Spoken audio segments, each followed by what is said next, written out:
Hey there, Cosmic Warriors, and welcome to this live reading session with me, Hannah. So I'm just going to wait a couple of moments and just wait for you to join, get some people viewing and coming in. We do have a couple of people who have booked already, so very, very exciting. And I do want to say thank you so much to those of you who have booked so far. So just to let you know, if you are interested in a live reading today, the instructions are down below. So you just go to the payment link and it's a mini reading. And I'll need your date of birth, your time of birth, and your place of birth. Okay, all of those very important parts, that information. And feel free, if you do have a question or an area you would like me to focus on within your chart, you can do that as well. All right, so I am going to present then this first chart. Do excuse me, by the way, I am currently rolling a couple of small balls under my feet because my ankles are quite sore. I've recently gotten into shuffle dancing and my goodness, it's hard. It is hard on the ankles. Need to kind of work on my ankle strength. So anyway, all right, so here is our first chart.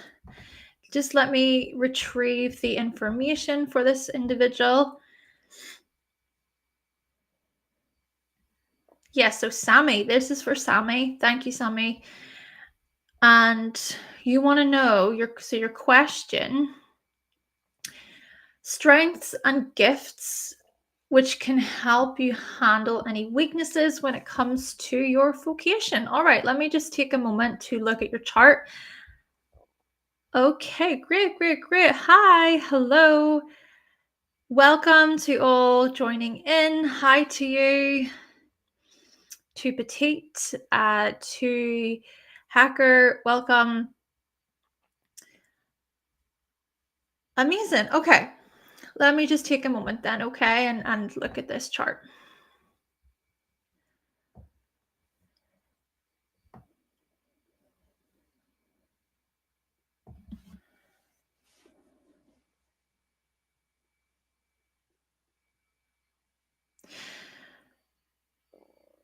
All right. Firstly, what I want to do is I want to think about your vocation itself and then kind of build on that idea, and we'll go from there. So if we think about how the midheaven is located in Pisces and Jupiter is also in Pisces, this can suggest a career path, a professional life that involves using your psychic gifts, your psychic abilities. Could also be a path related to your creativity. So, really bringing your creativity to life or making your creativity somewhat more professional. So, I do imagine the amount of work that needs to be put into your creativity, your art form. I even think about such creative roles involving fantasy, film, photography, media. Hey, you know what? It could even be a case of you working with water quite a bit. You know, when we think about the oceans, we think about fish, marine life, things like that. Okay. At the same time, because Jupiter is located in the ninth house, I am thinking to myself about higher education, right? You furthering yourself, gaining more knowledge, maybe about spirituality, for example, maybe about animals. You could even work closely with animals, or you could help people, right? There could be roles where you want to be of service to others, you want to help the vulnerable, maybe even working within a hospital or working within a secluded area of some kind, working within a school possibly. But whatever the case, you know, we could see this as you taking your higher education pretty seriously or just benefiting from it. There is this active way that you want to study and learn. I see this as you being a forever student. Hey, a forever student of life. I think because I do think of this as the wisdom that you can gain through experience and especially through your spiritual practices, right? So these are a couple of different things that I wanted to bring up. Of course, Jupiter is retrograde. So, because Jupiter is retrograde, maybe, for example, you just need some time to really reflect and really to go within as you consider, oh, what opportunities lay out there, right? What are the possibilities? Hey, that could be another thing because of Jupiter, right? It could be a case of there's just so many options, or there's so much to learn about, or there's many ways to grow. There's certainly a fluidity, I guess, when it comes to you. So we've explored this area. And at the same time, the South Node is in Pisces, interestingly. So, because the South Node is in Pisces, maybe this is where we see how at times you can put things off until the last minute. You might avoid the hard stuff. You might bury your head in the sand. Not want to have to take responsibility for certain things, especially if those projects, if those tasks are quite big, maybe they require some effort on your part. Even Saturn is retrograde there. It's in Taurus. It's making a sextile to the South Node in Pisces. So I'm wondering about a plan. I'm wondering about your security, financially, how you support yourself. There could be some fears, honestly, about this kind of stuff for you. Maybe for you, you have a lot of ideas. You're very idealistic about the future, about what you want to create, what you want to do, but you just, there's something that just feels a bit like, what is it, right? What could it be? But if you see here, the North Node is in Virgo. And what's also in Virgo is Mars and the Moon. They are the same degree. And all whilst those planets and the North Node are making this delicious trine to Saturn. So you haven't experienced your first Saturn return yet. That's going to come in a good few years.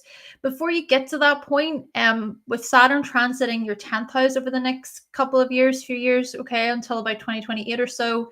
Yes, there's a dip back into Pisces, but anyway, I think what this suggests is it's time to get to work. It's time to be a leader. It's time to assert yourself. This is a great, I suppose, stepping stone, or a better way to put this.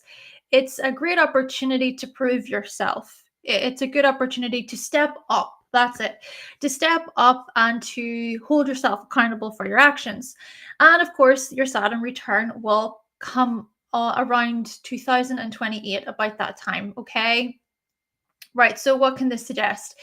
Well, if you see here with the North Node in Virgo, there's something here about you learning how to develop a strong work ethic.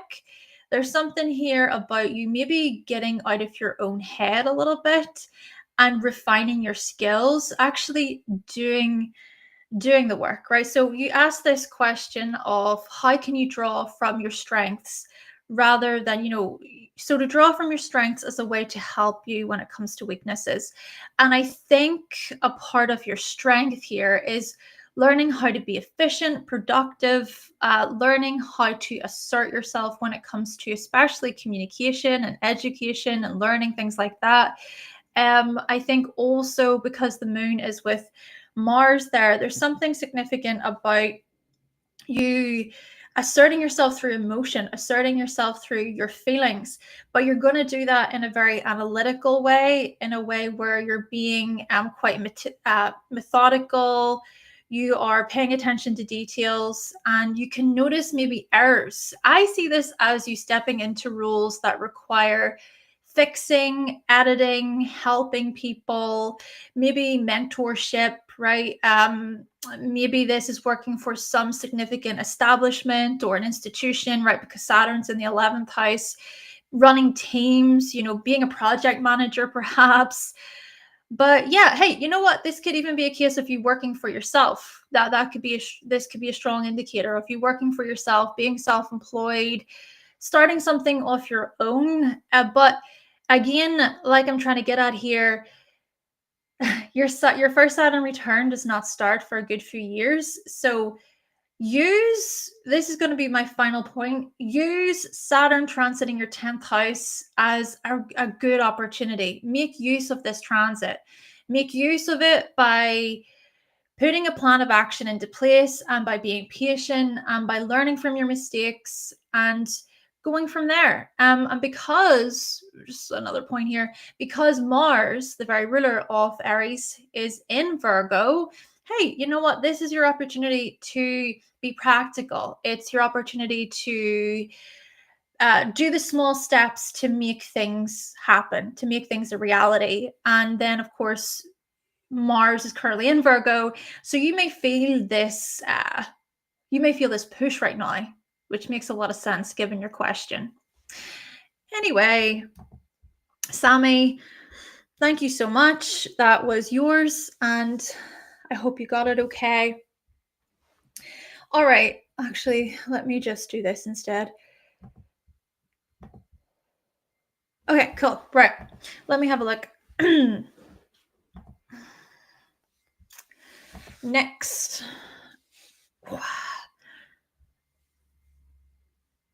Okay, sorted. And then just give me a moment. I'm trying to read at the same time. And then I'm trying not to read out loud.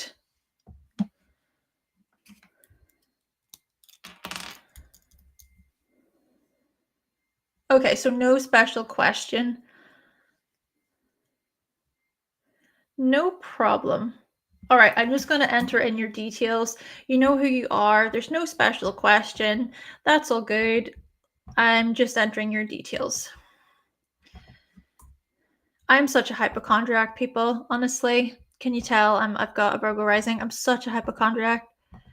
I am sitting massaging my ankles and I'm thinking, oh my gosh, I'm never gonna work again, or I'm never gonna walk again. Oh, I'm gonna be like this for the rest of my life. Honestly, I just those thoughts. Oh. Like why did I shuffle today? I shouldn't have done that today. Right.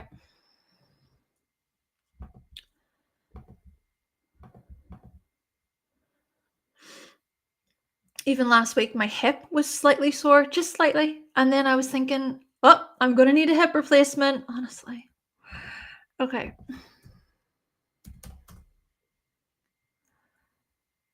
Is that the right one?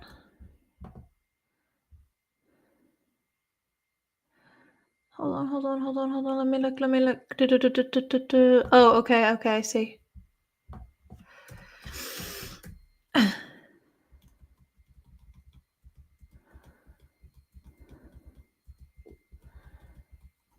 Okay, yeah.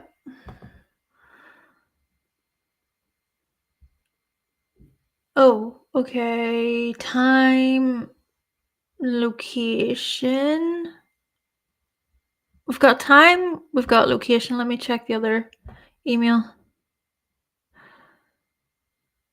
So, as I ask this question, you're going to know who you are. And basically, it's for the one that says no special question. I actually need your birthday. I have your time of birth, I have your location of birth here, but I also need your actual birth date. So I need the month and the year and the day, obviously. Yeah, I need that. If you're watching this right now, you can also email me it, remember? So email me hannahselsewhere@outlook.com. Oh, amazing. Okay. Right, so Sammy, that was yours. Brilliant. All right. So you want to travel abroad doing that. Okay, that makes a lot of sense with Jupiter in the ninth. That's amazing. Yes. So ninth house is all about long distance travel and then Jupiter as well. So you've got a double whammy there. Very, very good. Oh, thank you very much. I will get the birthday. Uh-huh.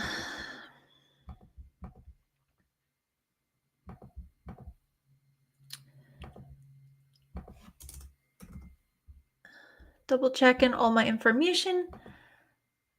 Yep. All right, brilliant.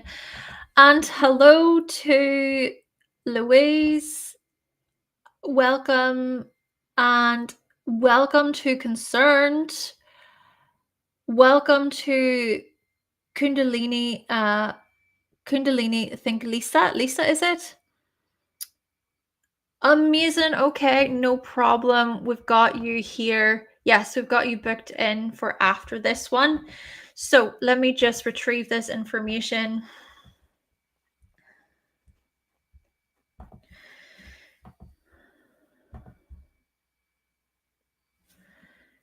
Bum, bum, bum, bum.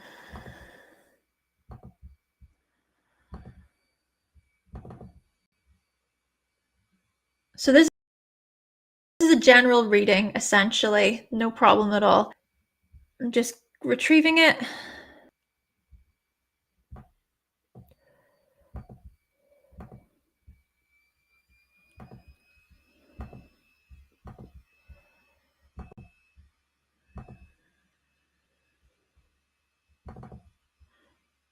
Okay. Oh, and to answer your question, divine intervention. So the instructions are down below. Sorry, I'm just moving my camera because it's annoying me the way it's positioned. Yeah, so the instructions are down below. I need time of birth, place of birth, date of birth. Yeah, and if you have a question or anything like that. All right. This is a general reading. Just give me a moment so I can look over it.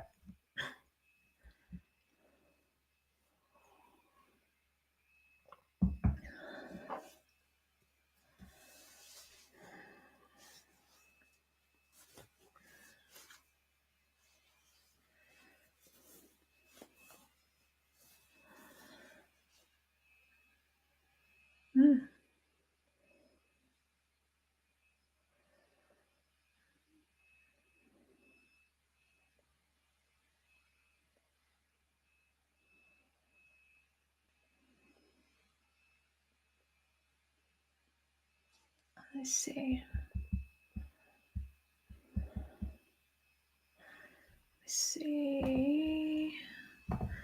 Just trying to get some timing techniques to help me. I'm curious.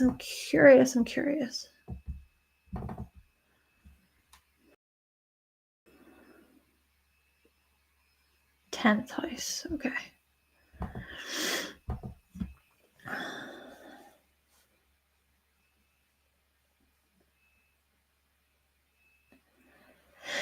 Okay, let's begin.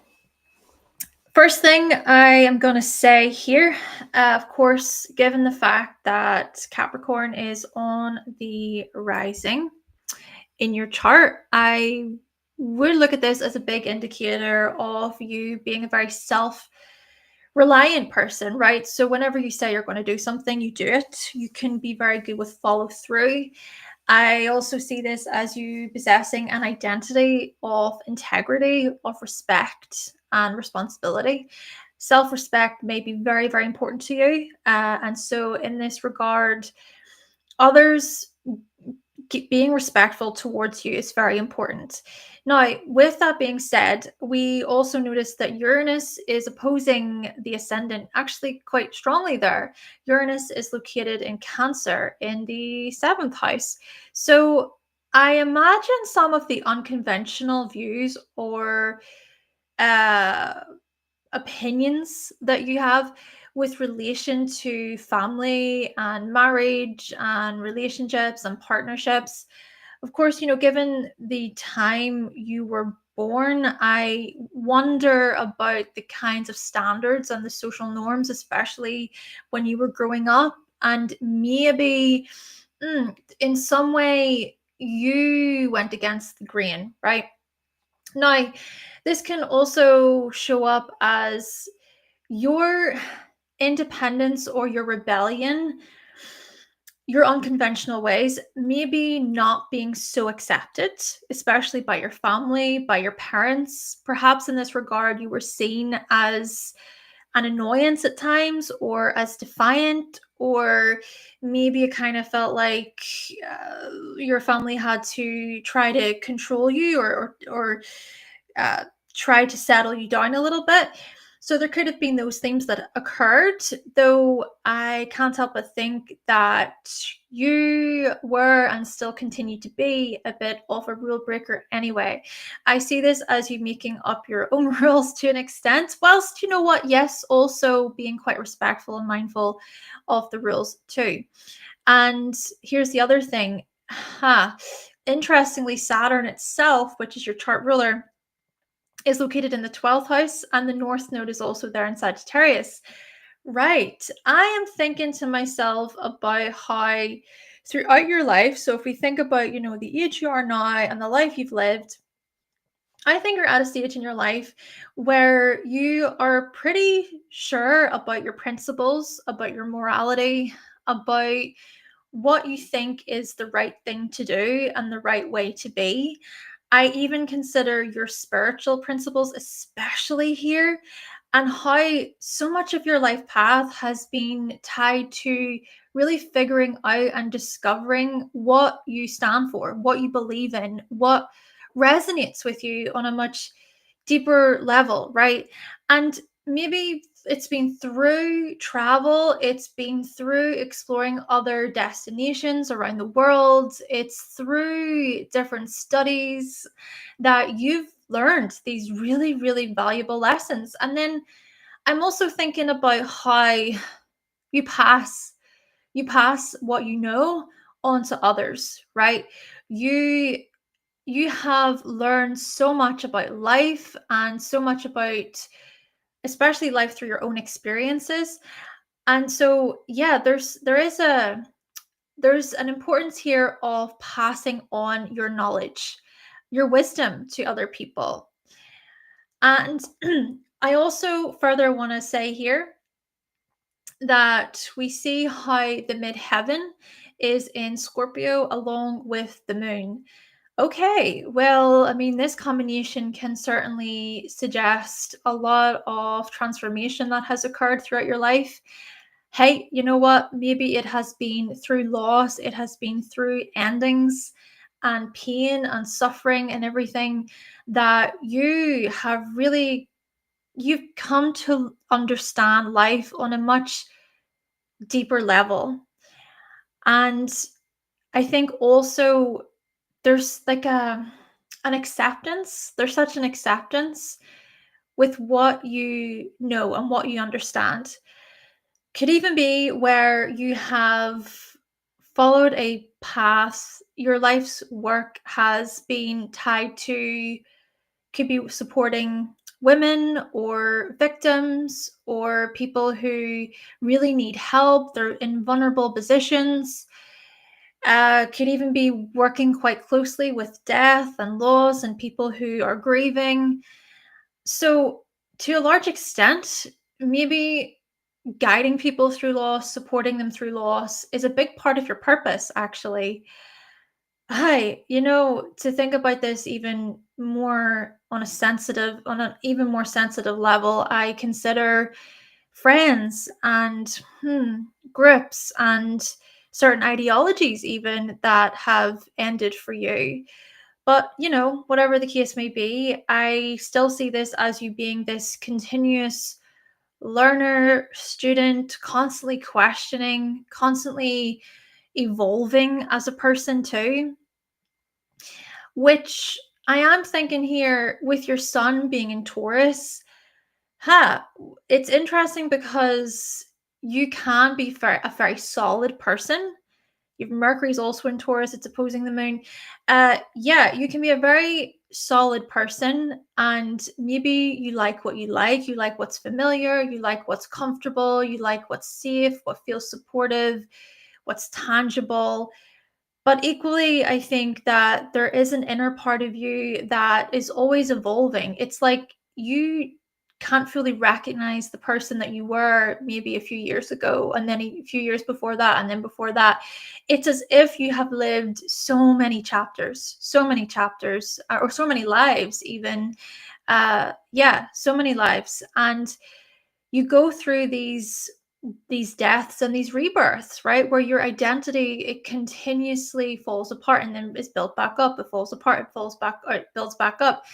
And this is also further emphasized, I think, given the fact that Jupiter and Pluto are both in Leo in the 8th house, and of course creating those like a T-square to the other signs. So yeah, I mean, the empowerment of you, the wisdom, the truth that you have to offer the world, a lot of it, I think, is tied to individuality and self-expression, and maybe encouraging people to let out their creative side or to just be themselves. I even think about the amount of love that you give out to the world, and it comes from a really respectful, intimate place.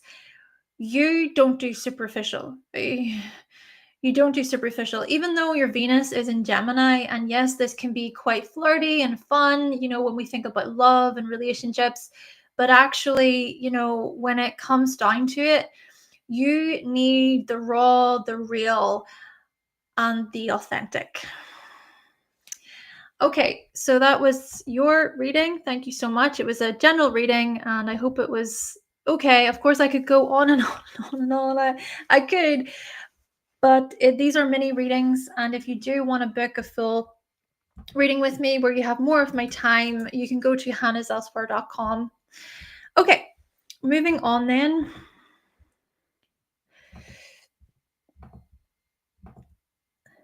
Thank you so much. Let's have a look here.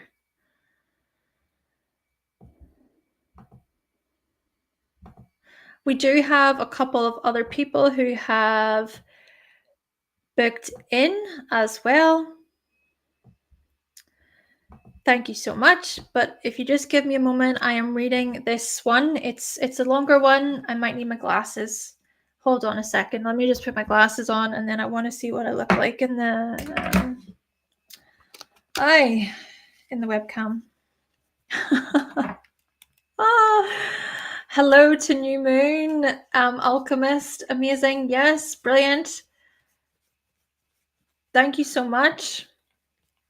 You don't have a question, but was wondering what I find significant in the chart. No problem at all. Let me just put these on, like what I look like. Yeah. Just always conscious of reflections and stuff in the glasses, but I think we're okay. All right. Just give me a moment, please.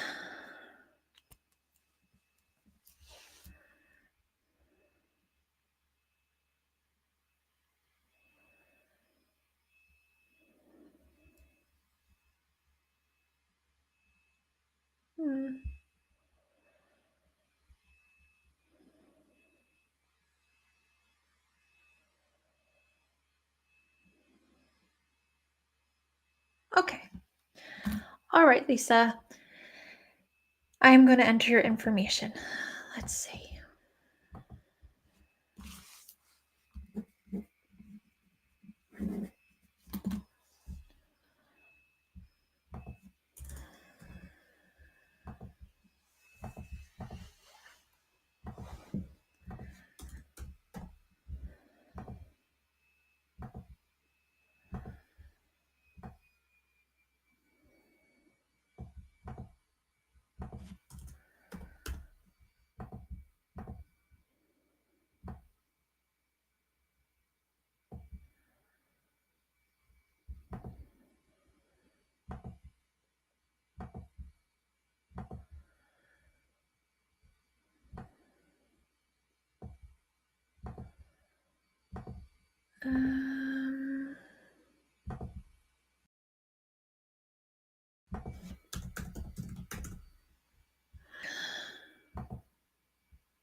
year.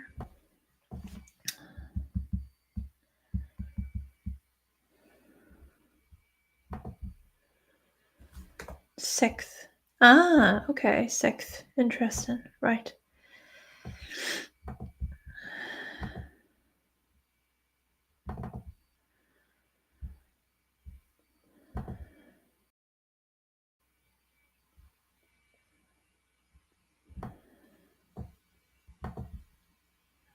Save. Okay. Go here. Present the chart.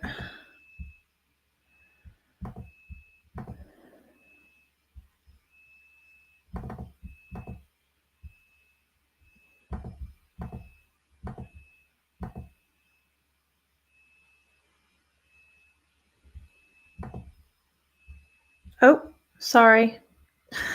Presented to remove that. Okay, there we go.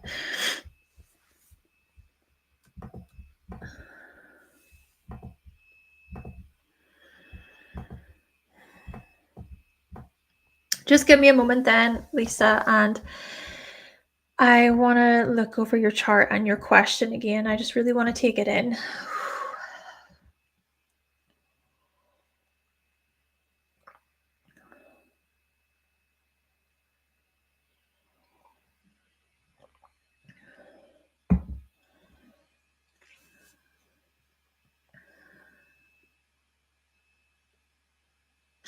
First thing I want to say here, Lisa, is I am not a health practitioner. I am not a psychologist. Okay, so when it does come to health matters, right, this is not me. This is not me giving you advice as per se. Okay, when it comes to real medical advice, things like that, I would always recommend to go to someone who is professional and who has those qualifications. All right. However, what I can do is I can communicate this chart and we can look at some patterns and cycles and things like that. So I wanted to look into the year that's activated for you this year, and it does appear to be a rather health focused year, right? So from the date basically that you celebrated your birthday all the way until the sixth house is a big area of focus for you. So whenever we look to the sixth house, of course, the sixth house is about health. It can tell us about our health, it can tell us about our well being. What we notice is that you've got the Sun and Mercury both in the sixth house. And Pluto right now has been really drawing close to your natal Mercury. So, what this can suggest here is perhaps reoccurring thoughts, or there can be challenges here when it comes to quieting the mind. Could be very aggressive thoughts. It could also be, some psychological stuff to do with the past. And then again, I just want to say, if it is that you want to work through those kinds of feelings and those thoughts and those patterns, this is really where maybe a therapist or a psychologist can support you, right? They're going to be able to help you in ways that honestly, I'm not going to be able to help you in this short reading. Maybe what I can do is I can offer you validation. And I think that that's a big key thing when it comes to astrology. It really can be a very validating tool, right?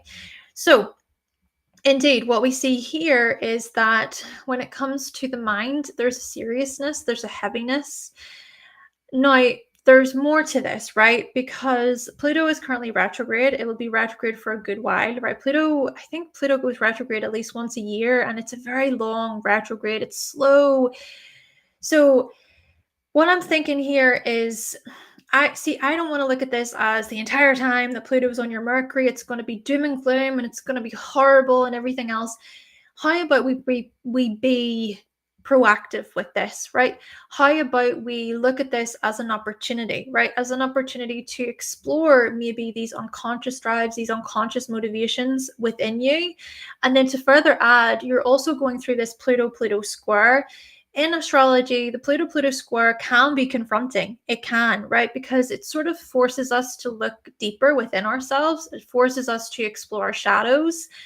And what comes from that, of course, can be transformation. It can be a renewal. But also, before we get to that point, there can be this feeling of, oh my gosh, what's happening? My life is falling apart. I'm so afraid.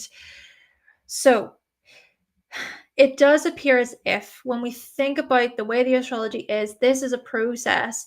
Now, again, maybe there are ways that you can show up as being maybe a bit kinder to yourself, a bit more loving towards yourself, maybe paying attention to your thoughts, seeing that, your thoughts are not you, for instance. Maybe there can be some support by you looking into what is programmed, what is conditioned, what messages, what signals have been passed on to you. This stuff, I'm really thinking that this stuff goes much deeper. I think it goes back to school. It goes back to, I wonder, were you bullied? Were you picked on? Were you teased? Right? Because we further see here that Saturn's making a square to the sun, and Mars is also conjunct Saturn, right? This third house influence. The third house is about our early education. It's tied to peers, classmates, siblings. So I really am curious, and it's just my curiosity, right? This could be true, this could be untrue, but I'm curious about the kinds of ways that you were treated, right? How you were treated during your early schooling years. I wonder about how teachers treated you. I wonder how your siblings treated you. I wonder, is it that there was some kind of loss or, a significant challenge for you? I even think about certain classmates. I wonder any particular traumatic experiences there. Again, just to reiterate, this is not me giving you some kind of medical advice, but I do see the connections. But I also see this as you really learning how to manage this stuff. And maybe a part of it is tied to embracing your uniqueness, right? You're an Aquarius. You're an Aquarius. Your sun is an Aquarius. Your life path is about, okay, I'm here to be unique. I'm here to be myself and to not worry about the judgments from other people in this regard, especially those really negative, sinister, just ugly judgments that could have came from people when you were younger. But here's another thing that I want to mention for you. When we follow the path of Saturn itself, so Saturn rules your sixth house, we want to look to the ruler of the sixth house because it's your health planet, right? Saturn is essentially your health planet. Saturn has just recently entered Aries, and it's been there for a number of weeks. It's about to station retrograde very soon, but this is an opening for you. This is a grand opening in that you're about to embark on a whole new journey of self-discovery. So this is my message to you as someone with an Aries moon, because Aries moons are very much about encouraging people, motivating people. My message to you here, Lisa, is that you can look at this as an opportunity to grow. This, I feel, is your opportunity to really think about self-development, think about maybe diving into your psyche, maybe having the courage to do that, maybe having the courage, the bravery to address your shadows, to address your pain. And I'm going to finish off with this one, okay? I'm going to finish this off by saying that Mercury, which is your chart ruler, Mercury is about to station retrograde in Leo.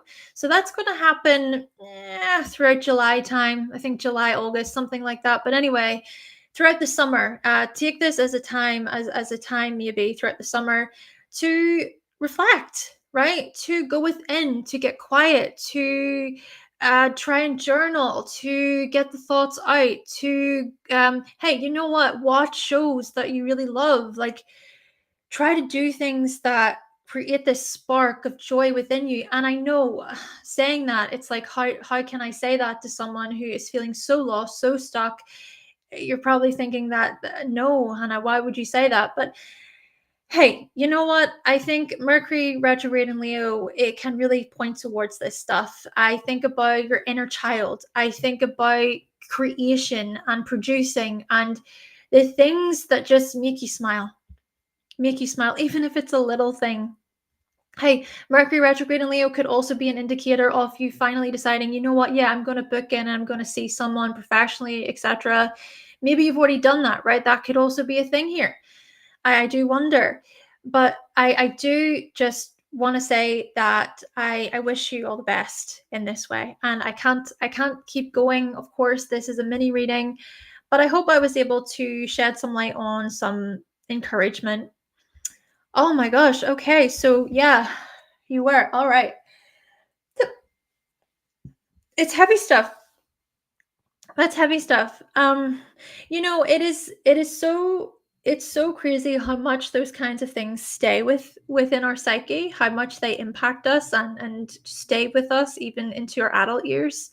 So yeah, maybe for you, Lisa, this is where you're gonna take control because like I said, the sixth house is activated for you this year. So this is a in a way I see it as an opportunity for you to address these kinds of things, right? To think about your health and so on.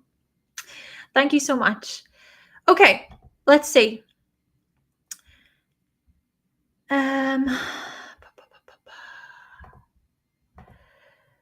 So we have 3 more booked in.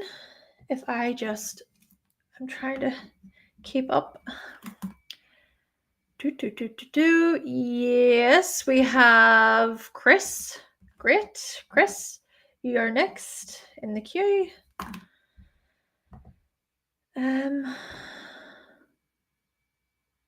Yes, and then after we have Sarah.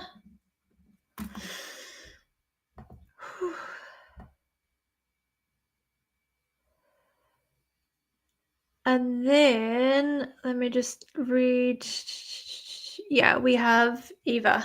All right, brilliant. So Chris, Sarah, and then Eva. Let me put in your information here.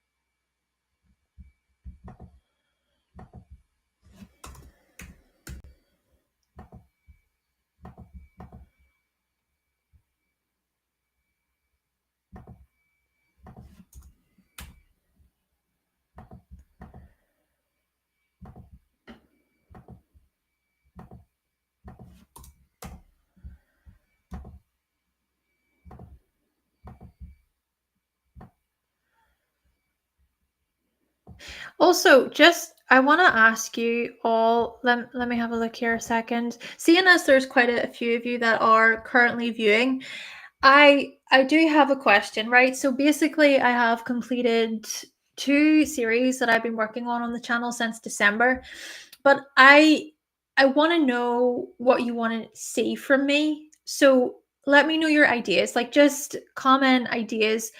I'm thinking recently I would love to get more into synastry, maybe do a series on synastry. I would love to get into more information about synodic cycles and timings. What else? I was also thinking derivative houses would be a really fun series. And then also I have started more of that sacred geometry series, which I want to get more into, but that I don't know, I'll see if I want to continue that on a regular basis or make that a bit more less. Let me know. Just let me know what you want to see from me. What do you want to know more about? Yeah, thank you. Liv, you say you want to know more about astrocartography. Okay, okay.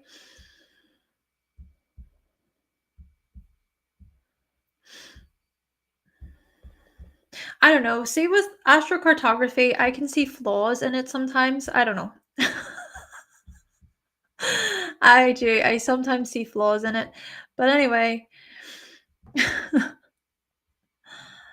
I do still obviously use it and I find it really interesting, but I can also recognize that some parts of it,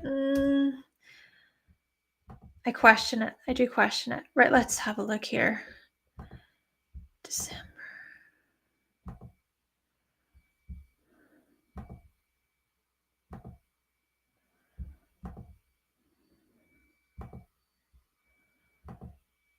Okay, let's see, Chris.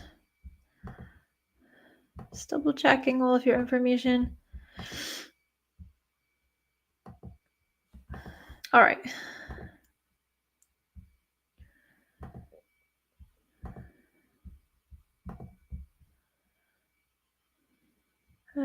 This one.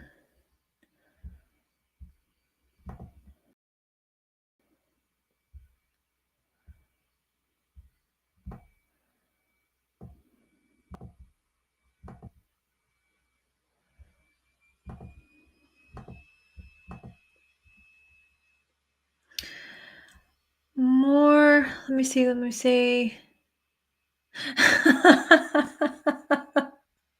To make it even more interesting. Okay. All right, nice. I like that. Hey, you know what? There's flaws to any area of astrology, isn't there? um, more of these might be fun. The interactivity, affordability, etc. See, that's the thing. Yes, live readings are already a thing. I would do them every now and then, but I do wonder with lives and doing chart readings and things. I mean, would you want to try different charts, things like that? How that houses influence each. Okay, zodiacal releasing. I like that idea. I do. Synastry. You said synastry. All right.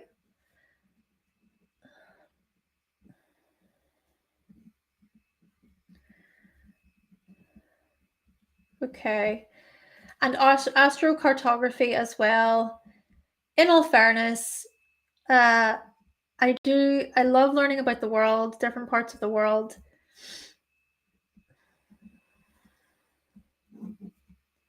So synastry, zodiacal releasing, and astrocartography. And then more interactive videos. Yeah.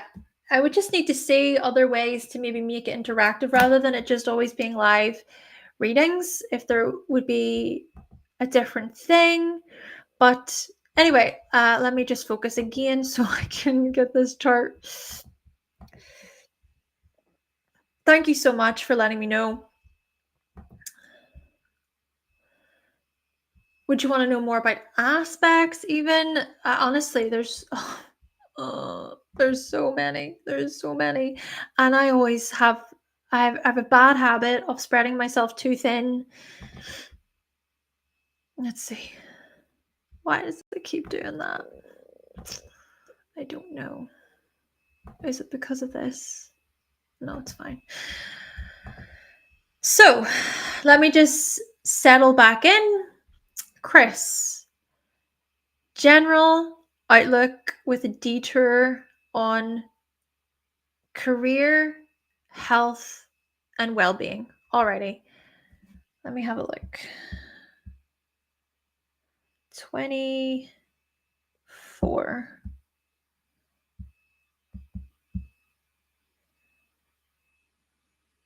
Um,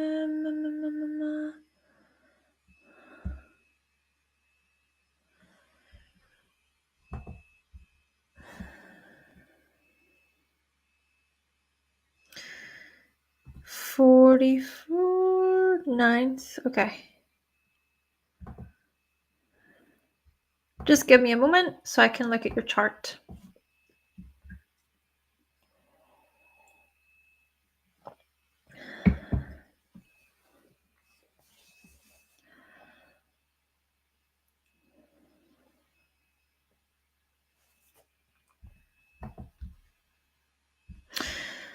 Okay, Chris, as you can see, this is your chart in front of you. All right, let's break this down. Let's get into this. Well, what do we see here? We see first and foremost that you have so much Capricorn within you. Oh my goodness. You're a very ambitious person. I see you as always having a goal, as always having something to strive towards, to work towards, which great. I mean, this shows that you have a lot of stamina. You are someone who is very dedicated. You show up in very determined ways, I would say. Now, I also think that your work ethic is pretty strong. I mean, you've got your big three, the sun, the moon, and the ascendant all in Capricorn, plus Mercury, and Mercury is a personal planet. So all of this stuff, about being ambitious, even being very dedicated, security focused. I mean, this stuff is what you think about. It's tied to how you feel. It's tied to how you express yourself. It's tied to your ego, your identity, how you show up in the world. You seem to be the go-to person that people can rely on, people can depend on. However, this is a big however, the South Node is also in Capricorn, and the North Node is in Cancer. So a lot of the stuff that you are so good at, right, when we think about the Capricorn energy that I just mentioned, well, in this life, you're coming to learn how to balance that, out with some healthy doses of being more of a caregiver, being more of a nurturer. Maybe, for example, this is about your emotional needs. Because I wonder about your strive for success and the sheer determination there, but almost to your own detriment at times. Because we do see that Pluto is making a bit of a square to the moon, Saturn is making a square to the ascendant, Mars is making a square to the sun. So there does seem to be some tension regarding your career path and regarding what you want to achieve long term. I wonder about the relationship you have with success, and maybe a part of that could be tied to your own expectations or the standards that you put on yourself. But then equally, I wonder about how much of those standards and expectations have came from others and what they want from your life, hmm. So so I am thinking with the North Node in Cancer, maybe you're really learning how to soften a bit or how to make more time for your emotional world rather than it always being about materials or success or status or recognition. But equally interestingly, Saturn is in this is part of this T square. It's right in the middle, in between, so in between the nodes, and Saturn is your chart ruler. So in actuality, Saturn here in the 10th house can tell us something. I'm thinking that Saturn in Libra says, okay, how about you find some balance? How about you find some equilibrium or a healthy harmony here to consider when it comes to your career path? And interestingly, I'm thinking that this is also tied to your health itself. Even Saturn is making a square to your health planet, right? Gemini rules your sixth, Mercury's in Capricorn, square Saturn. Yeah. What's coming through here is maybe you don't have to do so much, or what's coming through here is if you can recognize that you've maybe carried a lot or you've taken on so much or you have a lot of responsibilities, hey, what if there are some ways you can learn to lighten the load or some ways you can learn to not have to do as much? And maybe a part of that is setting up systems, setting up certain structures and foundations so that there are long lasting results.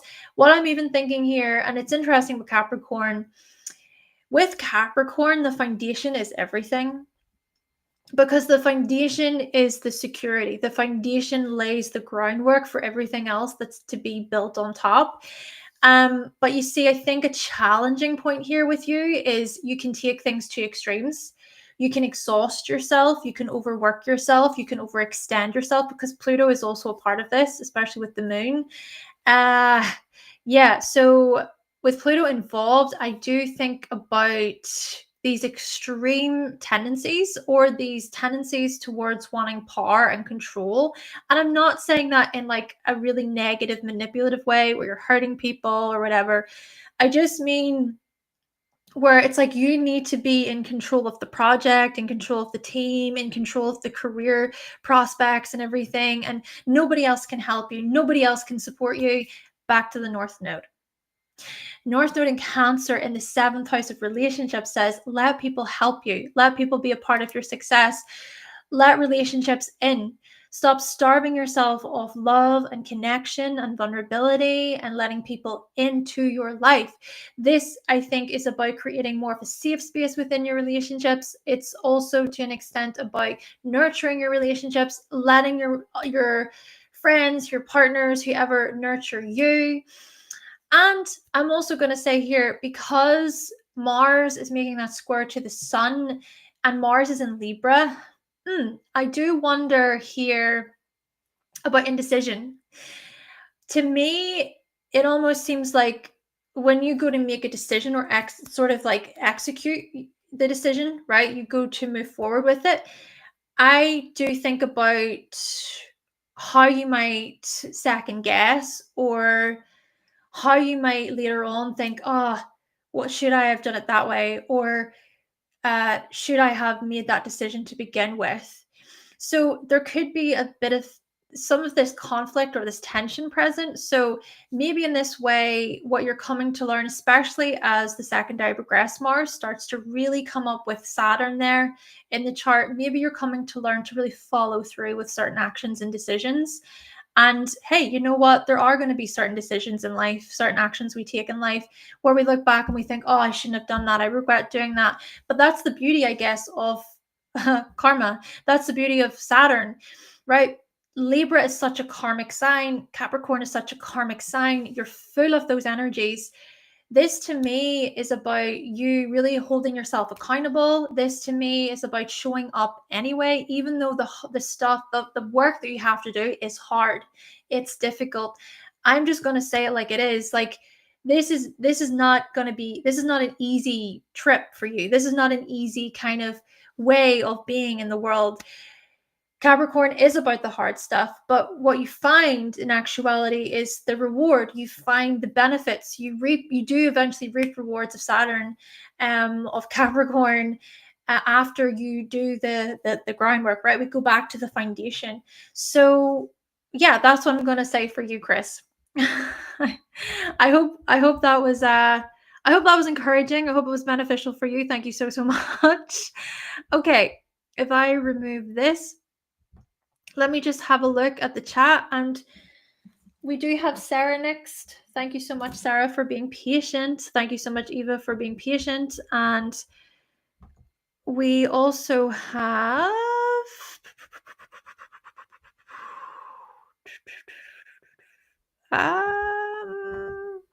I need information. Hold on. Right, I have your information. Okay, good. Burnt out. World situation has been good, man. Back into focus. Yeah. Well, Chris.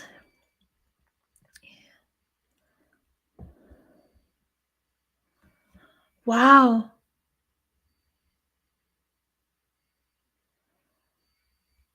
Wow. You've been through a lot. Wow. The amount of obstacles you have overcome, insane.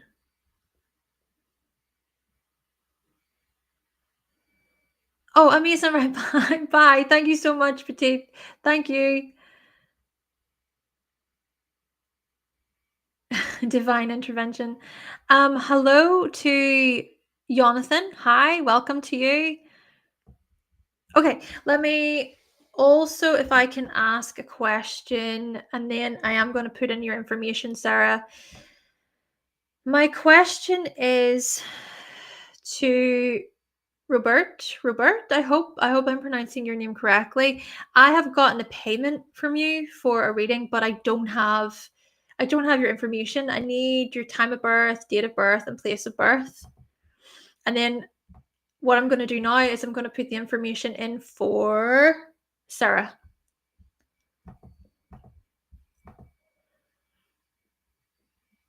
Mm-hmm.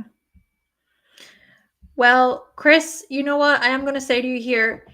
You're about to embark on a new chapter of your life because your chart ruler, Saturn, has recently entered Aries. And yes, it'll dip back into Pisces for a bit, but basically until about 2028, this is your opportunity, Chris, to really get things in order when it comes to your emotional wellness, right? When it comes to your home, could be even family matters that are addressed and looked at. So we do see this new cycle. And I do wish you all the best as well. Okay, let me now focus in on Sarah.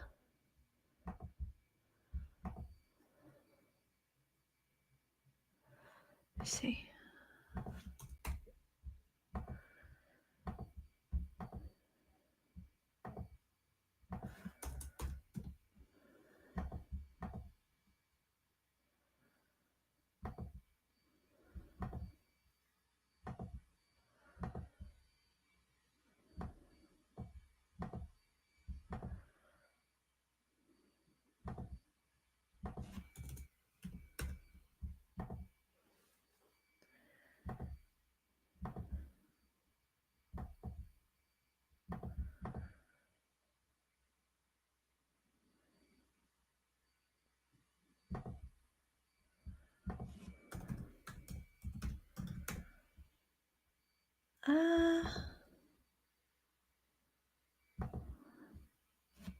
That's why. Yeah. Yeah. Yeah.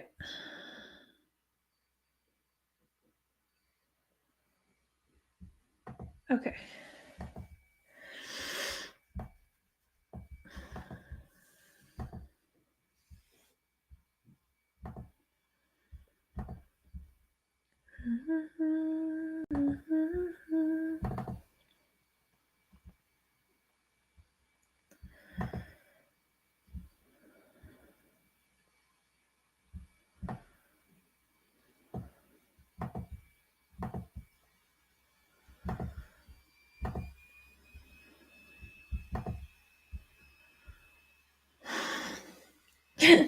Yes, Capricorn risings.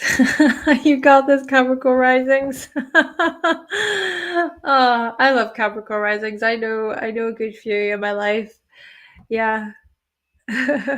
Oh. Okay.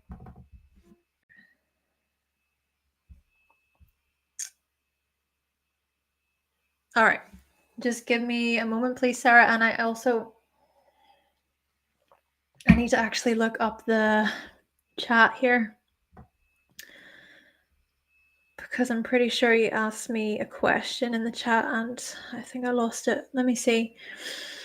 You don't have a question. Okay, what I find significant. Ooh, all right. Let's see. Oh, right. No problem.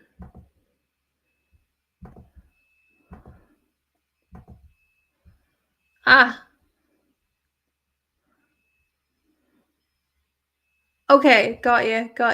No problem. No problem. Let me see. Do I have all the right information for you? Yes. Yes. Is that 15? Is that the number 15 you have in your date of birth, Robert? I think it is.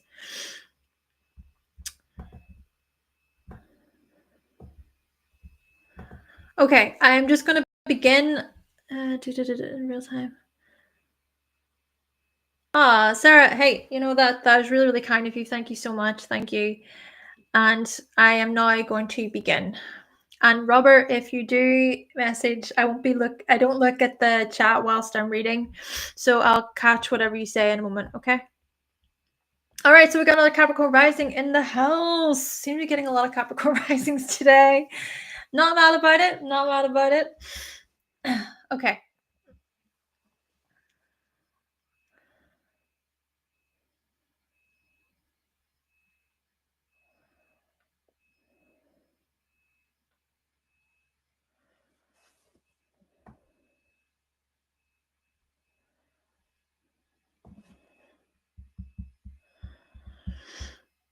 Two, 30, 29, 28, 27. Okay. Oh, interesting. All right. All right, so Sarah, let's begin. Something pretty significant is going to be coming up for you in the next coming years or so. Of course, you know, if the Saturn return will be coming up. We're not really here to get into the depths, into all of the details related to your Saturn return. I do offer that as a service, of course, but essentially here, a pretty significant event is coming up. So let's focus in on this a little bit. Let's think about how Saturn is in Aries in the fourth house. So, what this can suggest is that when it comes to your family life, right, your living situation, that there could be some delays, there could be some challenges or setbacks that occur.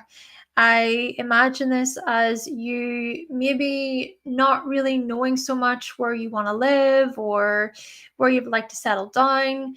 Also, it could be this manifestation of you not really feeling the most comfortable or the most like yourself, the most happiest within your family home. And then because of that, the very minute, the very second that you could move out of your family home, you did it, right? So there is this level of independence and asserting yourself and just, hey, wanting to do your own thing, not wanting to have to be, not wanting to be bossed around, told what to do, how to be. So I do think there is a level here of you making up your own system, structuring your own life. Hey, you know what? Another possibility here is that this is what was instilled. Maybe you grew up with a parental figure, could specifically be a father figure, who taught you a lot about responsibility, who taught you a lot about making your own life, right? Setting out on your own path, doing your own thing in this regard. Now, with that being said, Saturn is retrograde and there does seem to be some challenging energy here present. So I even wonder about the very relationship that you have or had with your father. So I'm curious about the delivery. I'm curious about rules and regulations that were overly stern, overly serious, how you might have been disciplined or hey, punished growing up, the kinds of rules that were in place that you just did not agree with. Also, it could be this thing of you at times fearing, right? Fearing responsibility, fearing that you can make it in the world, so to speak, fearing that you'll be able to live in a place that is fulfilling and makes you feel safe, right? So we bring this back to the Saturn return. Your Saturn return is going to be very eye opening. It's going to teach you a lot about your own independence, about self reliance, making your way in the world, basically.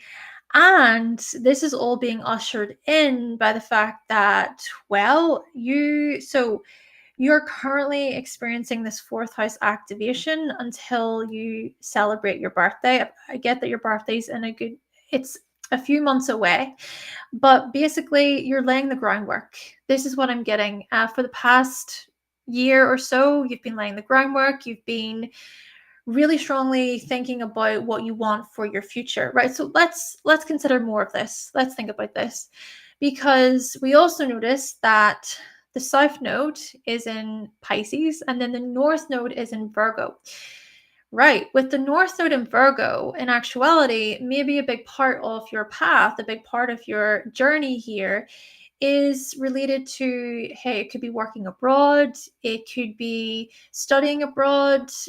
This could be a path where you're really learning how to make a certain system work for you, right? To be systematic or to be organized, to be orderly too. Maybe also a part of this is about your own worldview and your beliefs. And so there is a kind of structuring here to be said. And at the same time, because the South Node is in Pisces, maybe a challenge for you is escapism. It can be very tempting to do the same things or to go back to the same possibly addictive tendencies or to get caught up in these little loops or these daydreams or where you can be overly idealistic. And interestingly, what we also see is that this energy is making squares, so the nodes are making squares to your Sagittarius energy. Ooh, this is fascinating. You do have Venus, Mars, and Pluto all in Sagittarius. What's Sagittarius? Sagittarius is the explorer. Sagittarius is the discoverer. Sagittarius ventures into the unknown and wants more out of life. I'm visualizing you. I'm trying to imagine you in a world of dreams, in a world of fantasy, in a world of, oh my gosh, I need out of here. I need out of here. I need to be free. I need to do my own thing. I'm sick of being so confined. I'm sick of people just bossing me around all the time.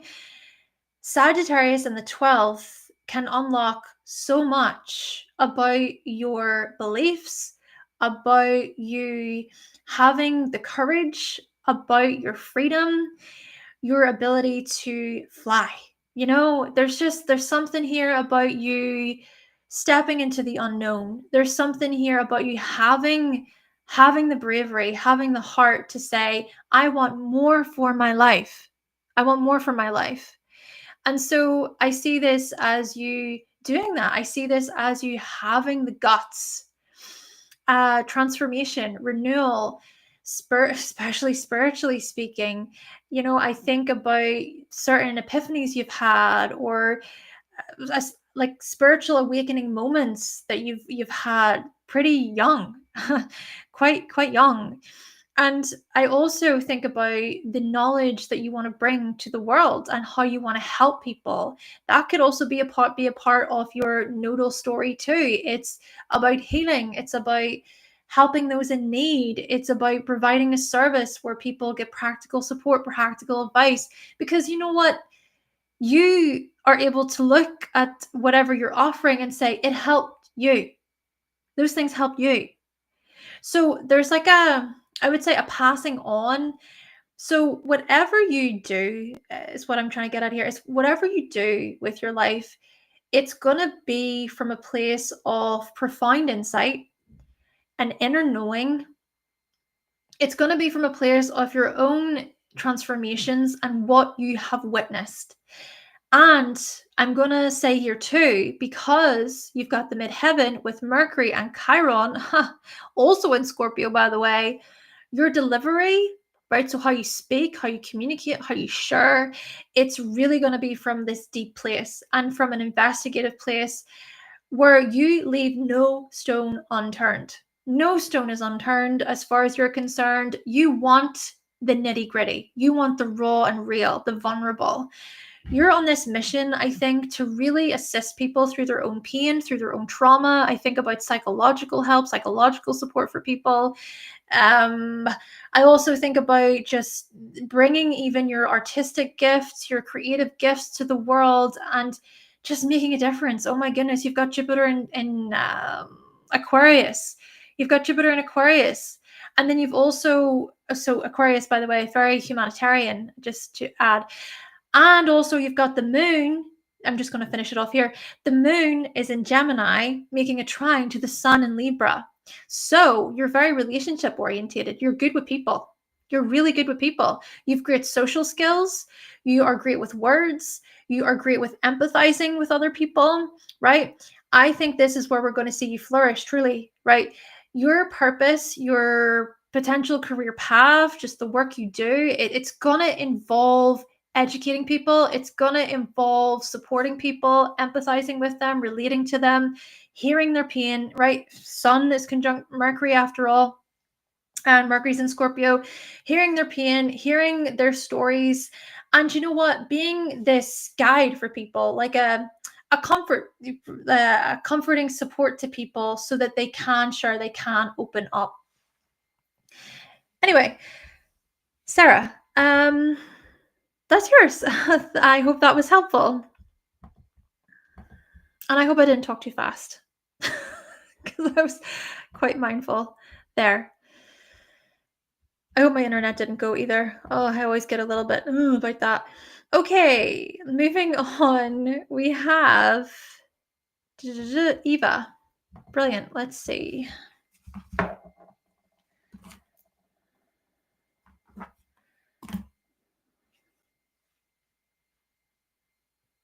Okay.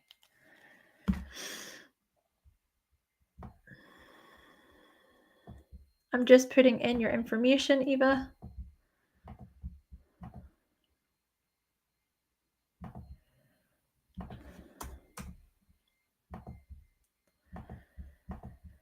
And also what I'm going to do here quickly is I am going to say that I'm fully booked for this session. So we have Eva and then we have Roberto, and that's going to be today's session because we've been going for about an hour and 20 minutes.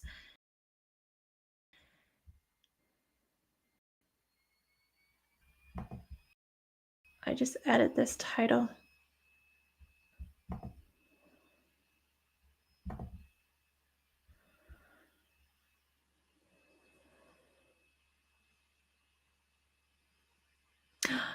Very, very interesting, Sarah. Yes. And I just got to say, Alchemist, that's so Scorpio to me. The Alchemist. Lovely. I love it. And Holly, welcome to you. Hi. Right. I go here and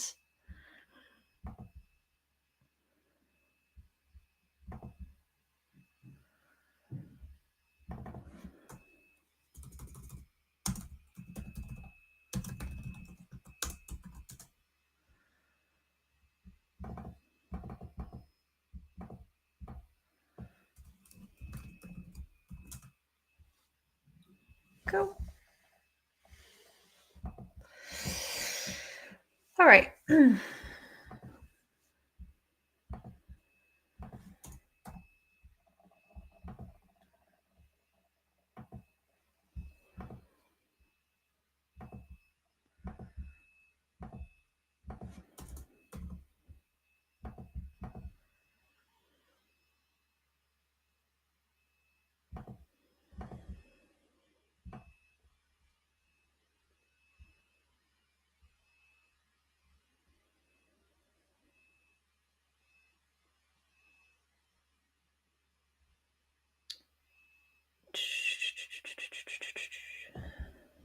Yep.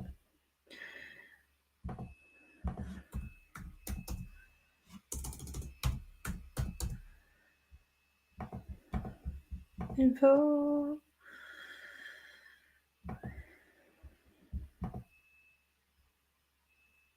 All right. We have another Capricorn rising in the house.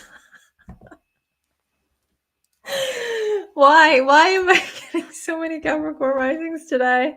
I love it. Okay.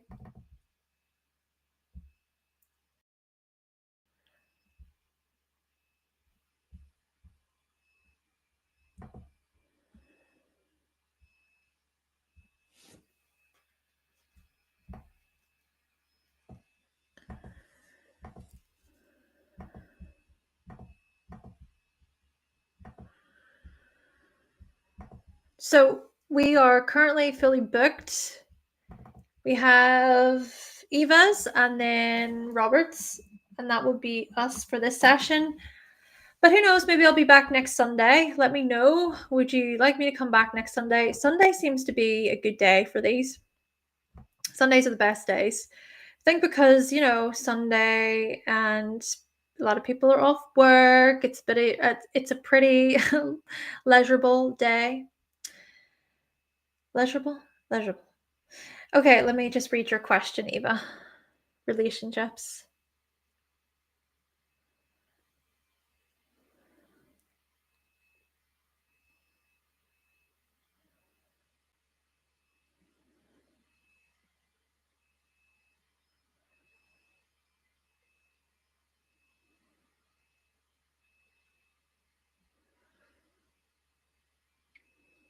Work, career.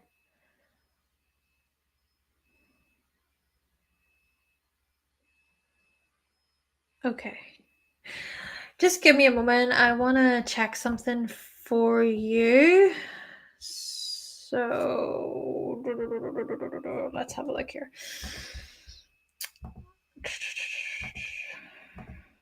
7:21.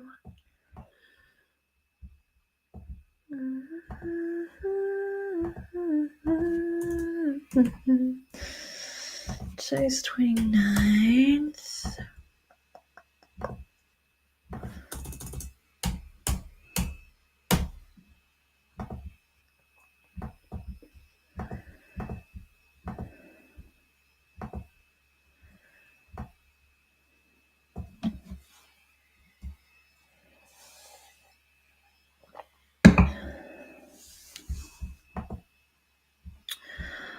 All right, Eva. Transits we have going on. Double check. Are we displaying the chart right now? Yep. Okay. Just give me a moment. I need to look over your chart and also consider your question at the same time.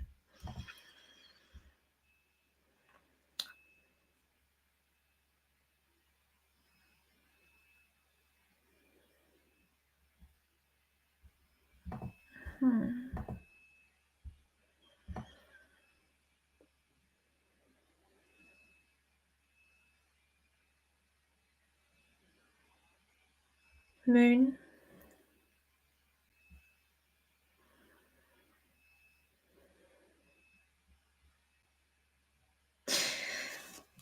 Okay, so let's get into this, Eva. Let's think about how, let's look at your romantic relationship house, essentially. What's happening within your romantic relationships right now? What's been going on? Well, for the past 7 years or so, Uranus has been transiting your fifth house of romance and love. So yes, this can indeed suggest disruptions, sudden changes to your romantic life. This could be a case of relationships suddenly beginning, but also suddenly ending. This can also manifest as there just being unconventional ways of you being within romantic relationships. I even think about unconventional habits or behaviors or desires from romantic partners towards you. And this stuff has even strongly been brought up due to the fact that Uranus has been making a bit of a trine to your natal Mars, right? So Mars is so much about our sex drive. So there is this sexual sort of element to what's been happening for you. I even think about compatibility in this regard with someone on a sexual level. I don't know. Sometimes when it comes to the words sexual, I'm not sure if I should spell it out, say it. I'm not sure. But anyway, so we have been noticing then these disruptions, to say the least, romantically, sexually. And because Venus right now is in Taurus, and what's going to happen over the next few days is Venus is going to conjunct Uranus. There could be some unexpected events. There could be some transformation, there could be an ending, there could be a significant change, something like that, because at the same time, Venus and Uranus will oppose Pluto there. So we do see these kinds of indicators, but at the same time, I also notice from what you're saying, there is this worry. That's what I'm getting from you. There's a worry of, oh my gosh, what will the future hold about your love life and meeting someone, and all these kinds of questions are swirling around in your mind. what we see actually is Jupiter right now is aligning with the moon in your chart, and the sun is there. So, what I'm thinking, right, what I'm thinking is there was the new moon that happened in Cancer on the 25th of June. So, that was just a few days ago.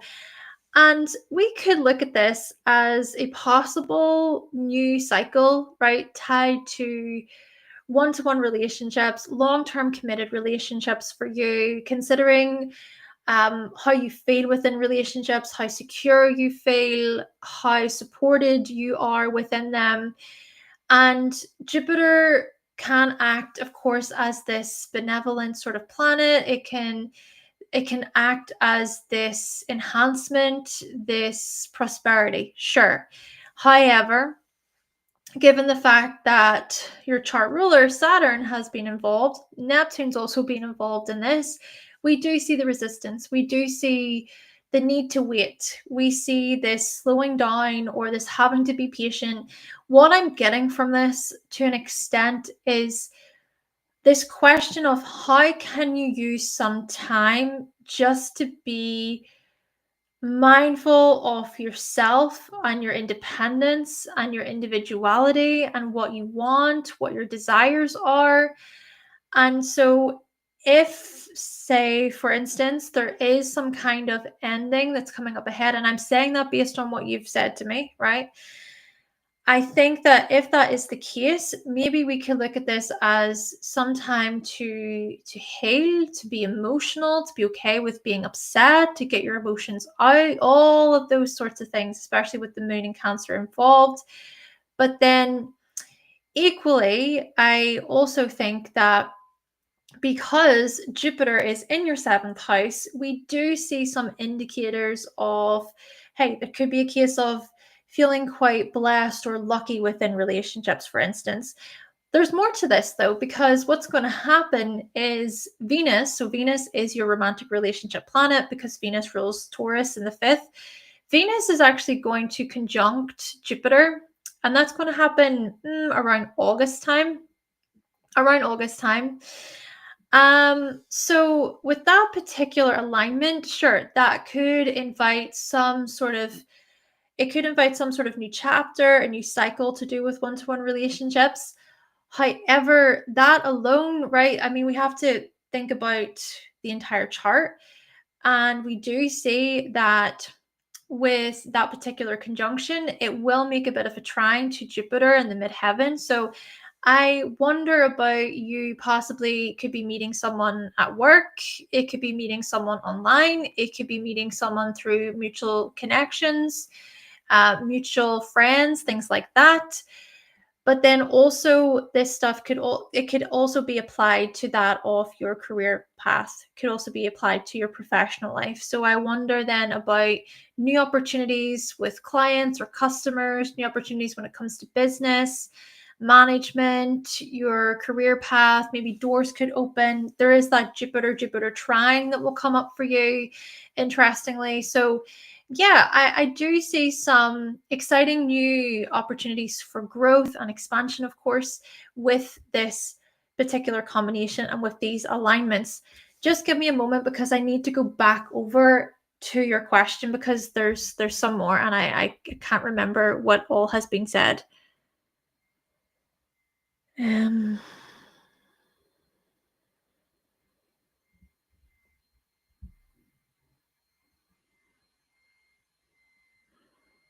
mhm.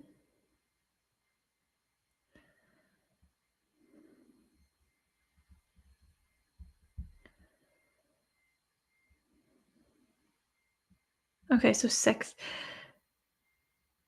Ah, interesting. Yeah. So you're saying about data analysis and things like that. That's an interesting combination because Scorpio I see as having to handle confidential information or private information. So maybe that area could really be very beneficial or rewarding. And again, like I said, I do wonder about new people that you might meet could be through some working scenario. There is that. Say here with Saturn, so the secondary progressed Saturn, yeah, the secondary progressed Saturn is in Pisces. It's at 3 degrees, and it is making a bit of a trine then to the moon in Cancer. So this question, when you're asking about lifelong, long term, we do see the potential for long-term committed relationships. So these long-lasting relationships. However, when we think about where Venus is there with the sun in Aquarius. So I'm also going to touch on what you need from relationships. I think there's a part of you that craves closeness, support, and care, but there's also another part of you that needs your space. You need to distance. You need time to yourself. And so I think it's important to connect with someone in a way where they get this about you. They maybe get this pretty, almost, it seems kind of contradictory, right? Those parts. But hey, as humans, we are multifaceted. We can be contradictory. So yeah, back to my point, I think it is important for you to align yourself with someone who respects your freedom, they respect your space, but then equally, you can be weird together, right? You can be kind of goofy together. You can have fun together and not take life super, super seriously to an extent. Then again, also because Mars is in Capricorn, I think you are more attracted to partners who do have their SH1T together, so to speak, right? They're quite responsible. They know how to take care of themselves. They don't need you to always take care of them, because I think what can really, really turn you off is someone who's very overly needy, or like they're smothering, or they're just always involved. They need so much of your attention all the time. That's what I'm getting from this. So this is the thing. I think that with the alignments, there could be some new relationship, a new cycle tied to relationships that will be ushered in. Okay, so that was you, Eva. Thank you very much. Of course, there's more. Listen, there's more I could say. There's more I could say, but we only have just a short window. These are mini readings, and anybody who wants to book a full reading with me, you can visit my website, hannahselsewhere.com. And we're going to move on to our final chart of this session. And I do want to say thank you all so much for being here. Honestly, I appreciate it. I just hope that I can shed some light and bring you some kind of hope or joy or something to look forward to.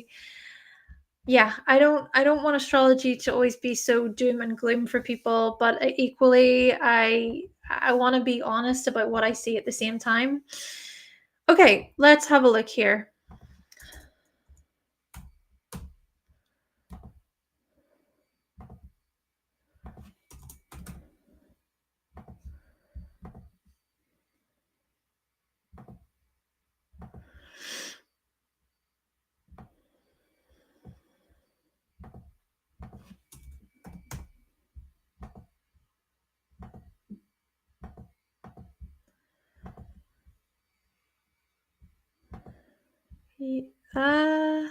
Okay, that's a 6. Yeah.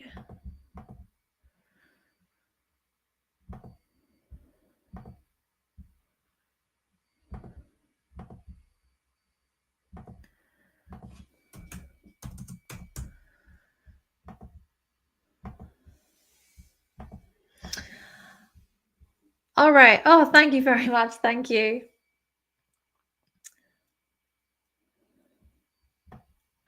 Interesting. Divine intervention as well. Just please, with the alignments and everything, what I just said, I don't want you to think that just because those alignments happen that you and your BF, your boyfriend, are just going to break up all of a sudden, that kind of thing. Those alignments could also suggest some kind of intimate honest discussion that you have, and then there could be the renewal, there could be a transformation within the relationship itself. So I just want to be very, very clear on that. Yeah. I don't want it to be like, well, because of these alignments, this means that things are going to end between you. I was going based more on what you were sharing with me about your personal situation. But yeah, there could be basically just overall, we do see something that will change, right? There could be like a situation that happens where you have the hard conversation.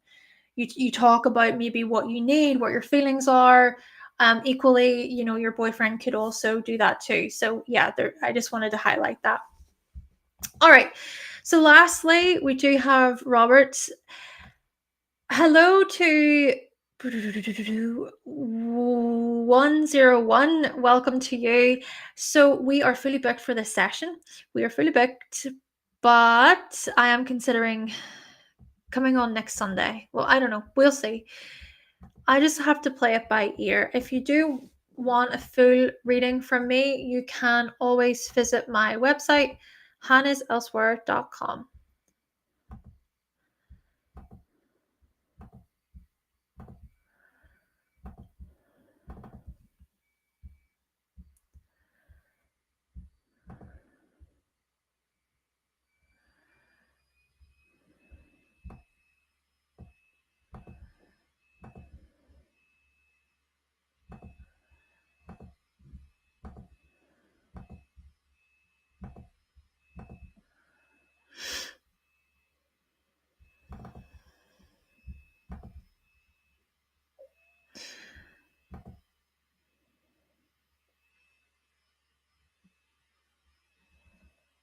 Oh, that's brilliant, Robert. Thank you so much. And I'm okay if you want more of a general reading, I am okay with that. Whatever you think is best for you, it's your reading. I'm just going off what you said in your email. If you're there, just let me know. Yeah. Yeah. Yeah, you got a Virgo rising with Uranus and Pluto. Aha, very, very interesting. Okay, let me just check. I want to check your annual perfections.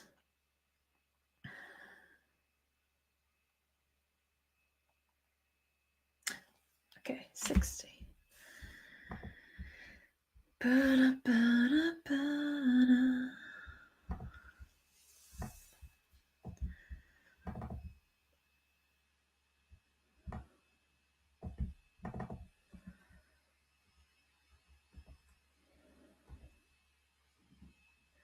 You would think I would remember this by now, but I always have to check. Ah, first house. Ooh, oh, very interesting indeed. Right. Let me see. Robert, do you have any specific yeah. Uh I'm okay with just doing a general reading. I can go with whatever stands out to me, things like that. I can just give you basically what I see in a short period of time. And thank you very much, 101.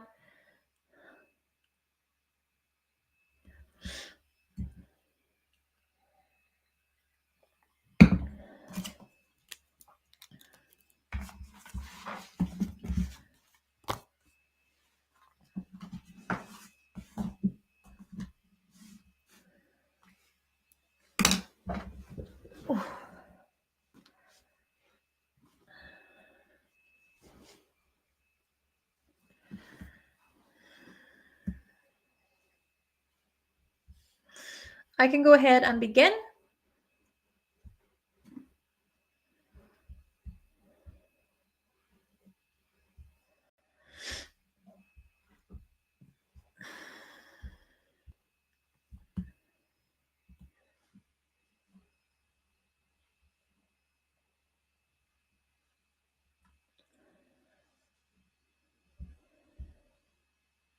Okay, great. Thank you for confirming.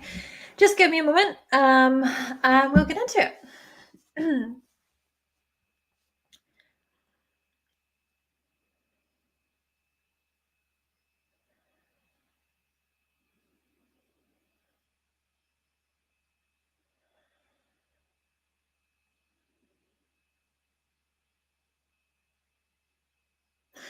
Okay, let's begin. The first thing that I am going to say here is yes, as you mentioned, you've got this Virgo rising, and then also Uranus, Pluto, and Mars are all there. Let's think about the unconventional ways that you do things and just how you carry yourself in the world. You tend to be quite a rebel. I think of you as being known as quite the rebellious individual throughout your life, just marching to the beat of your own drum, doing your own thing. I even think about the kind of order you do things in, and people sort of look at you like, what? Why would you do it like that? But to you, it's perfect, right? To you, it works.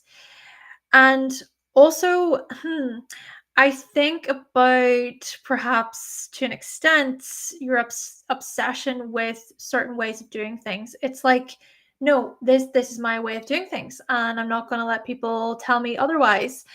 And you need to have some kind of control within your environment. Hey, it could even be a case of you taking things too far. I think of you possibly reaching your breaking point at times. I even think of you as taking on way too much, like way too much than you can actually handle, even though thinking to yourself, convincing yourself that you can handle it. So I'm considering how you've possibly reached a breaking point throughout your life. Maybe there have been a few health implications, health issues, and you've had to, in a way, let go of control, especially right now, because what's unfolding for you, Robert, is the South Node is traveling through all of that Virgo, right? It's hit that Mars part of you, the Mars retrograde part of you. It's going to hit Pluto and Uranus and everything. This is a time, Robert, this is a time where you're really learning how to surrender, how to let go of control, how to embrace change, how to let people help you. That's what's coming through right now. Yeah, how to let people help you and assist you with things. I imagine you as being so stubborn, actually. Virgos can be really stubborn, right? So this Virgo part of you, stubborn in that it's like you don't need help. You don't need help. You don't need to be corrected. You don't need to be told to do something in a certain way. So indeed, I think this is so much about your health, being health conscious, being conscious of your body, what your body needs, listening to your body. Often, Virgo risings are so good at helping other people, being of service to other people. But this transit, as the South Node travels through your rising sign, it says, how about you help yourself? How about you let go of control so that you can feel calmer, less busier, not so worrisome, not so stressed out about things? Easier said than done, I know. But then here's the other thing. I think because Mars is retrograde in your chart, you may not know when the off switch is. It's interesting. Mars retrograde, sure, it can manifest as delays. It can manifest as maybe being a bit slower to action, a bit slower to do things. But I also think that when you set the wheels in motion, it's almost like you just don't know when to stop. Especially because Pluto, okay, sure, Pluto isn't exactly conjunct Mars. I mean, maybe some would argue that it is, but Pluto also in Virgo as well, especially because it's opposite Chiron in Pisces. I think about I think about you not really listening to your body, not listening to it. So this, I think, with the North Node traveling through Pisces over the next year or so, this is your opportunity, Robert, to really get in tune with your intuition, your body's needs, what it's craving. So this is very much about your body, right? Because hey, here's the other thing. We further see that, so you celebrated your birthday back during Aquarius season, right? You've got all of this Aquarius in your 6th house, which we will get to in just a second. But because of that, you're now in this 1st house year. So until you celebrate your next birthday, the 1st house is fully activated. What does this mean? This is all about health. This is about your body, your well-being. And all along, what's opposing this energy is the North Node in Pisces. So there's something here about relationships, about getting your act together within relationships to an extent. Of course, Saturn is there, right? There's something here about greater self-compassion or kindness for you, for others, trusting in divine order, divine timing. There's something here about letting go and not resisting, possibly going with the flow a little bit more, which can be a bit challenging because maybe you think, no, it needs to fit into this certain way and it has to be done in this particular order. And then also you have just went through your 2nd Saturn return, right? So your Saturn is in Pisces. So there are lessons here for you to do with escapism. Addictive tendencies could be a big thing here. Working through your own limitations, your own resistance when it comes to possibly spirituality, your emotional needs being fulfilled there, especially within relationships, managing your own projections, what you put onto other people, what's put onto you. And then this is what leads us onto the Aquarius energy, right? So this, of course, is a mini reading. Oh my goodness, I could talk for so long about this. But anyway, we go on to Aquarius. Aquarius is in the 6th house. You've got the Sun, Mercury, and Venus there. This further implies that you are quite experimental when it comes to the day-to-day. You do not take orders from other people easily. Also, it could be that you've invented something completely off yourself, of your own. Maybe you've been self-employed throughout your life. Maybe you've set up your own business. The North Node is also in the 10th house in Gemini. I wonder, maybe you've set up multiple businesses. Oh my goodness, you could be an absolute master when it comes to business. When it comes to media, marketing, sales, teaching, I think of you as holding down a few different roles at once, juggling them, being very good at operating both things, all of the functions and the processes. I see this actually as you being such a workaholic. And maybe that's a part of why it's so hard to sort of go, hold on a second, I need the off switch, because it's just automatic. It's, you're just going and going and going. But what I will say too is that you're here to innovate. You're here to come up with a new system. I'm thinking to myself about technology, media. I'm thinking about you creating something that is, okay, sure, it could be completely new. It could also be you adding your unique spin to a particular project or creation or service. Maybe you're big into being of service, helping others. You're always helping out your neighbors, your friends, people within your communities, right? You're very involved within those kinds of areas. You're a very supportive coworker, and you were born very close, I think. Anyway, I would need to check the dates exactly, but you were born around a full moon, because the moon's in Leo. So the moon in Leo actually says that you are here to really experience life in a way where you're being seen, you're being recognized, you're performing, or you are doing the things you enjoy, the things that just make you smile, make you feel good. I wonder about you being quite the child in a way, right? And what I mean by this is you being childlike, playful. I think you're a big kid at heart, honestly. I think that even though you have so much of this exterior part of you that's okay, well, we've got to get the job done and we need to get to work and we have so much to do. The internal part of you is it's just looking to be loved. It's just looking to be cared for. And I think you're a big softie, honestly. I think you're a big softie deep down. And you're there for people. You're there with your heart. You're there with your soul. And you just bring joy and love to so many people. And like, I'm sure there are so many people in this world who think about you and they would say just the most amazing things about you. That's honestly what I'm getting from your personality, Robert. Anyway, everybody, this has been the readings for this evening. Let me see.